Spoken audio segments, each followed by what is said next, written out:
ഒരു കാടളകി വരുന്നുണ്ടല്ലോ. രണ്ടാം പിണറായി സർക്കാർ 4 വർഷം പൂർത്തിയാക്കുകയാണ്. നാളെ വടക്കേയറ്റം കാസർഗോഡ് നിന്നുമാണ് വാർഷികാഘോഷങ്ങൾക്ക് തുടക്കമാകുന്നത്. സാമ്പത്തിക പ്രതിസന്ധി എന്നൊക്കെ പറയുമ്പോഴും ചെറിയ പരിപാടികളൊന്നുമല്ല, കോടികളാണ് ചെലവ്. ഇങ്ങനെയൊക്കെ അലങ്കരിച്ചു എന്ന് കരുതി ഞങ്ങൾ അഡീഷണൽ ബില്ലൊന്നും ചാർജ് ചെയ്യില്ല, അതൊക്കെ ഫ്രീയാ. മുഖ്യമന്ത്രിയുടെ മുഖമുള്ള 500 പരസ്യ ബോർഡുകളാണ് സംസ്ഥാന വ്യാപകമായി ഉയർത്തുക. അതിൽ ഞാൻ മാത്രമേ പാടുള്ളൂ.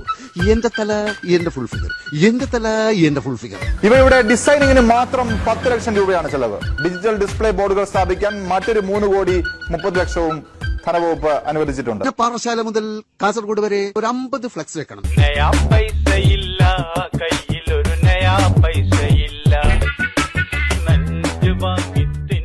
ആശുപത്രികളിൽ ജീവൻ രക്ഷാ മരുന്ന് വാങ്ങാൻ നയാ പൈസയും, ഡയാലിസിസ് രോഗികൾക്ക് ധനസഹായം നൽകാൻ നയാ പൈസയും.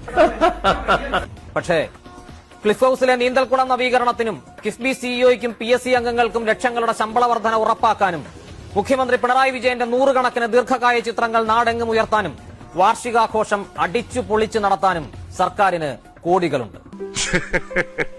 എന്നെ പൊക്കി പറഞ്ഞ് സോപ്പിടാനുള്ള പരിപാടിയാ കള്ളന്മാര്. കേരളത്തിലെ ജനങ്ങളെ പരിഹസിക്കുകയാണോ കേരളം ഭരിക്കുന്ന സർക്കാർ?